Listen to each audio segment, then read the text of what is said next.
Coba jujur sebentar, pernah nggak kamu merasa hidup itu seperti ini? Tanggal 1, gaji masuk, rasanya lega, dompet terasa penuh, pikiran juga sedikit tenang. Tapi anehnya, beberapa hari lewat, uang mulai berkurang. Tanggal 10 masih aman, tanggal 15 mulai hati-hati, tanggal 20 mulai mikir. Dan tiba-tiba kamu sadar, loh, kok tinggal segini? Padahal rasanya kamu tidak hidup mewah, tidak beli mobil, tidak beli barang mahal, tidak liburan setiap bulan. Tapi tetap saja uang seperti cepat sekali habis. Dan yang lebih aneh lagi, banyak orang di sekitar kita juga mengalami hal yang sama. Teman kerja, teman kampus, bahkan mungkin keluarga sendiri. Semua terlihat bekerja keras, semua punya penghasilan, tapi tetap saja menabung terasa sulit. Sekarang bayangkan satu hal yang sedikit menakutkan. Bagaimana kalau kondisi seperti ini bukan cuma terjadi sekarang, tapi justru semakin berat di masa depan? Bayangkan tahun 2030, harga makanan naik, harga rumah semakin tidak masuk akal, biaya kesehatan semakin mahal, biaya pendidikan juga terus naik. Tapi gaji belum tentu naik secepat itu. Banyak ekonom bahkan mulai mengatakan satu hal yang cukup mengkhawatirkan. Generasi yang sekarang berusia 20-30 tahun kemungkinan akan menghadapi tekanan finansial terbesar dalam beberapa dekade ke depan. Bukan karena kita malas, bukan karena kita tidak mau bekerja keras, tapi karena biaya hidup naik jauh lebih cepat daripada kemampuan kita mengejarnya.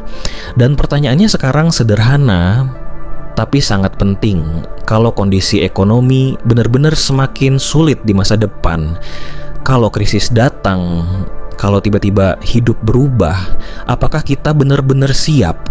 Atau jangan-jangan kita masih hidup dari gaji ke gaji tanpa benar-benar menyiapkan apapun untuk masa depan? Di video ini kita akan membahas sesuatu yang mungkin tidak nyaman untuk didengar, tapi sangat penting untuk dipikirkan. Karena kalau kita tidak mulai menyiapkan diri dari sekarang, tahun 2030 mungkin bukan sekadar tahun biasa. Bagi banyak orang, itu bisa menjadi tahun di mana realita akhirnya menghantam sangat keras. Coba bayangkan satu kehidupan yang sangat umum di Indonesia. Mungkin bahkan mirip dengan kehidupan kamu sekarang. Seorang karyawan, umur 24 atau 25 tahun, baru beberapa tahun lulus kuliah, akhirnya dapat pekerjaan, gaji pertama terasa membanggakan, mungkin sekitar 4-6 juta rupiah. Awalnya rasanya cukup, bahkan terasa lega. Akhirnya punya penghasilan sendiri, tidak perlu minta orang tua lagi. Tapi perlahan kehidupan mulai berjalan, mulai muncul pengeluaran yang sebelumnya tidak terlalu dipikirkan. Kos atau kontrakan sekitar 1-1,5 juta. Makan sehari-hari kalau dihitung-hitung bisa 1-1,5 juta juga. Transportasi, bensin, parkir, mungkin 400-600 ribu. Pulsa, internet, langganan aplikasi, streaming sekitar 200-300 ribu. Belum lagi kalau sesekali ingin menikmati hidup sedikit, ngopi, nongkrong dengan teman, pesan makanan online, kadang terasa kecil, tapi kalau dijumlahkan dalam satu bulan bisa sampai 500 ribu sampai 1 juta. Belum lagi hal-hal yang tidak terduga, motor tiba-tiba rusak, harus servis, ada teman menikah, harus datang kondangan, keluarga di rumah butuh bantuan, orang tua sakit, dan tiba-tiba tanpa terasa gaji yang awalnya terlihat cukup mulai terasa sempit. Yang paling aneh adalah kamu sebenarnya tidak hidup mewah, tidak beli barang mahal, tidak liburan ke luar negeri, tidak beli gadget setiap bulan, tapi tetap saja uang terasa cepat sekali habis. Dan ini bukan hanya kamu. Coba lihat sekeliling. Banyak orang sebenarnya hidup dengan pola yang sama. Gaji masuk, digunakan untuk hidup. Dan ketika akhir bulan datang, tabungan sering kali hampir tidak ada.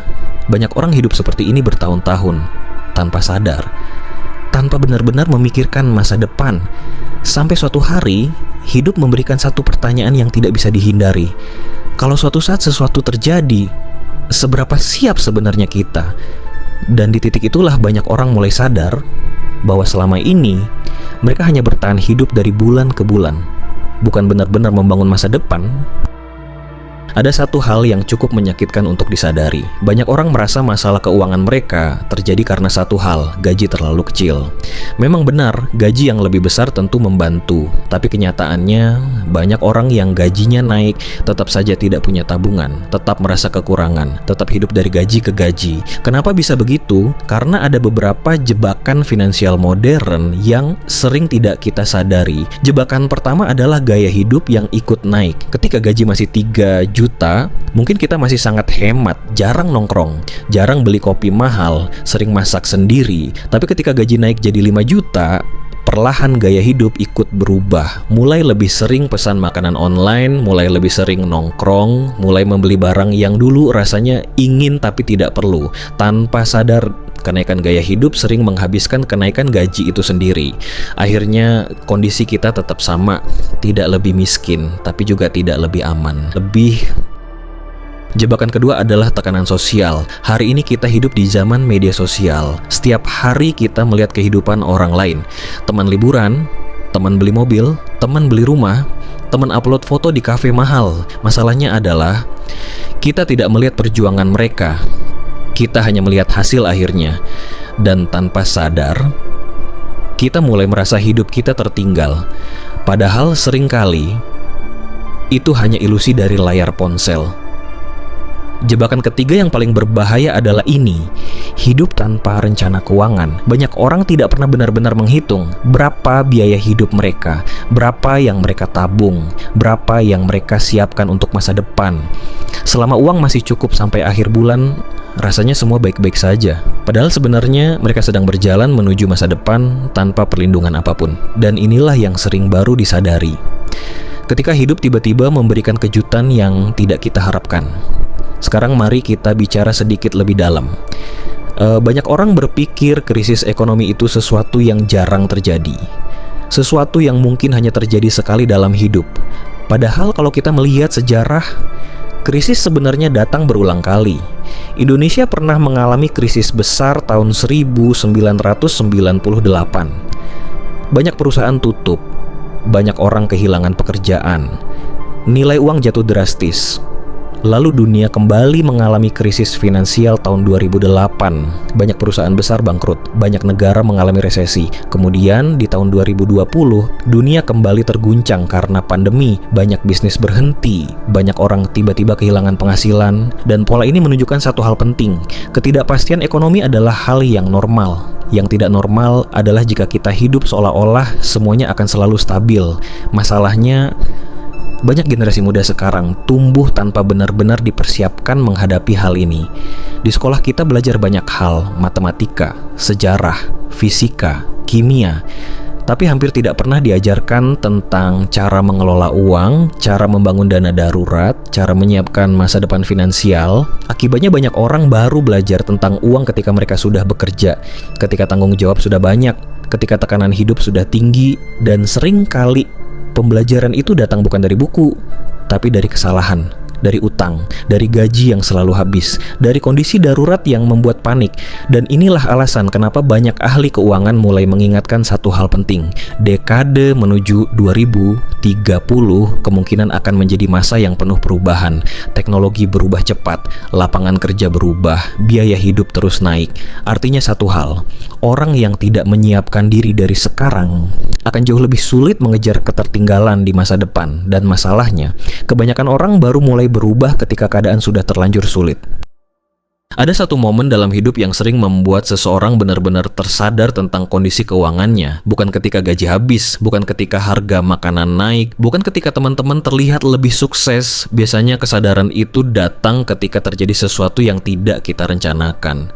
Misalnya suatu hari orang tua tiba-tiba sakit, harus masuk rumah sakit, biaya mulai keluar, beberapa juta, lalu bertambah lagi. Atau mungkin motor yang kamu pakai setiap hari tiba-tiba rusak parah, biaya servis besar, atau yang lebih menakutkan, perusahaan tempat kamu bekerja tiba-tiba melakukan pengurangan karyawan. Teman-teman mulai dipanggil satu persatu, suasana kantor berubah, dan untuk pertama kalinya, kamu mulai memikirkan sesuatu yang sebelumnya jarang terpikirkan. Kalau besok gua kehilangan pekerjaan, gua bisa bertahan berapa lama? 1 bulan, 2 bulan, atau bahkan tidak sampai 1 bulan.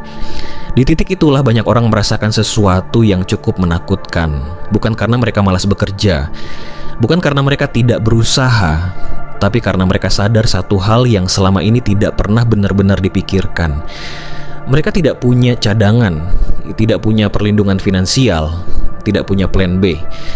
Dan kesadaran itu sering datang terlambat, karena selama semuanya berjalan normal, hidup terasa baik-baik saja. Gaji masih masuk, pekerjaan masih ada, pengeluaran masih bisa ditutup, tapi kehidupan sering berubah tanpa memberi peringatan. Dan ketika itu terjadi, orang yang sudah mempersiapkan diri mungkin akan merasa tertekan, tapi masih bisa bertahan. Sementara orang yang tidak punya persiapan bisa merasa dunia mereka runtuh dalam waktu yang sangat singkat. Itulah momen ketika banyak orang akhirnya berkata pada diri sendiri, seharusnya gua mulai lebih cepat. Sekarang pertanyaannya bukan lagi apakah masa depan akan sulit atau tidak. Yang lebih penting adalah apa yang bisa kita lakukan mulai dari sekarang. Kabar baiknya, kamu tidak perlu langsung mengubah hidup secara drastis. Banyak perubahan besar justru dimulai dari langkah-langkah kecil yang konsisten. Dan jika ada 5 hal yang sebaiknya mulai disiapkan sebelum tahun 2030, ini yang paling penting. Pertama, dana darurat. Ini adalah fondasi dari keamanan finansial. Dana darurat bukan untuk liburan, bukan untuk membeli gadget baru. Dana darurat hanya digunakan ketika sesuatu yang tidak terduga terjadi. Misalnya sakit, kehilangan pekerjaan, atau kebutuhan mendesak lainnya. Idealnya dana darurat adalah 3-6 bulan biaya hidup. Kalau biaya hidup kamu sekitar 3 juta per bulan, berarti target dana darurat sekitar 9-18 juta rupiah. Tidak perlu langsung terkumpul. Yang penting mulai sedikit demi sedikit. Kedua, meningkatkan skill. Dunia kerja berubah sangat cepat, teknologi berkembang, banyak pekerjaan lama mulai hilang, tapi di saat yang sama banyak peluang baru juga muncul. Orang yang terus belajar skill baru biasanya memiliki lebih banyak pilihan dalam hidup. Skill tidak harus selalu teknis. Bisa juga skill komunikasi, bahasa, marketing, atau digital. Yang penting adalah terus berkembang. Ketiga, mulai mencari sumber penghasilan tambahan. Mengandalkan satu sumber penghasilan saja cukup berisiko. Jika suatu saat pekerjaan utama terganggu, kita tidak langsung kehilangan semuanya. Side income tidak harus besar. Yang penting ada alternatif. Keempat, mulai investasi. Menabung saja sering tidak cukup karena inflasi terus berjalan. Investasi membantu uang kita bertumbuh dalam jangka panjang. Dan yang kelima, yang sering paling sulit, mengubah pola hidup menjadi lebih sadar terhadap uang. Karena seringkali masalah finansial bukan karena kita tidak menghasilkan uang, tapi karena kita tidak benar-benar mengontrol bagaimana uang itu digunakan. Sekarang kita coba lihat sebuah contoh yang sangat sederhana. Misalnya seseorang memiliki gaji 5 juta rupiah per bulan. Ini angka yang cukup umum untuk banyak pekerja muda di Indonesia. Setelah semua kebutuhan dasar terpenuhi, seperti kos, makan, transportasi, dan kebutuhan lain, akhirnya dia memutuskan melakukan satu perubahan kecil. Bukan perubahan besar, bukan langsung investasi jutaan. Hanya kebiasaan kecil yang dilakukan secara konsisten setiap bulan. Misalnya seperti ini, Rp500.000 ditabung sebagai dana darurat, Rp300.000 dimasukkan ke investasi sederhana, Rp200.000 digunakan untuk belajar skill baru, totalnya Rp1 juta per bulan. Mungkin terdengar kecil. Bahkan sebagian orang mungkin berpikir, 1 juta per bulan tidak akan mengubah apa-apa. Tapi coba kita lihat gambaran yang lebih panjang. Dalam 1 tahun, tabungan dana darurat menjadi 6 juta rupiah. Investasi menjadi 3,6 juta rupiah. Skill baru mulai berkembang. Sekarang bayangkan dilakukan selama 5 tahun. Dana darurat bisa mencapai 30 juta rupiah. Investasi, tergantung pertumbuhannya, bisa berada di kisaran 20-30 juta rupiah. Dan skill yang terus diasah selama 5 tahun sangat mungkin membuka peluang. Kenaikan gaji, pekerjaan baru, atau bahkan penghasilan tambahan. Hal yang awalnya terlihat kecil, perlahan mulai membentuk sesuatu yang besar. Inilah yang sering tidak disadari banyak orang. Perubahan finansial jarang terjadi secara tiba-tiba. Biasanya perubahan itu datang dari kebiasaan kecil yang dilakukan terus-menerus dalam waktu lama. Masalahnya adalah banyak orang tidak sabar dengan proses ini. Mereka ingin hasil cepat. Padahal dalam kehidupan nyata, keamanan finansial hampir selalu dibangun secara perlahan. Sedikit demi sedikit, bulan demi bulan, tahun demi tahun. Sekarang coba berhenti sebentar, tarik napas, dan pikirkan satu pertanyaan sederhana. Kalau hidup kamu tetap berjalan seperti sekarang, tanpa perubahan besar, tanpa kebiasaan baru, tanpa persiapan yang berbeda, kira-kira seperti apa kondisi kamu di tahun 2030? Coba bayangkan dengan jujur, apakah kamu masih hidup dari gaji ke gaji?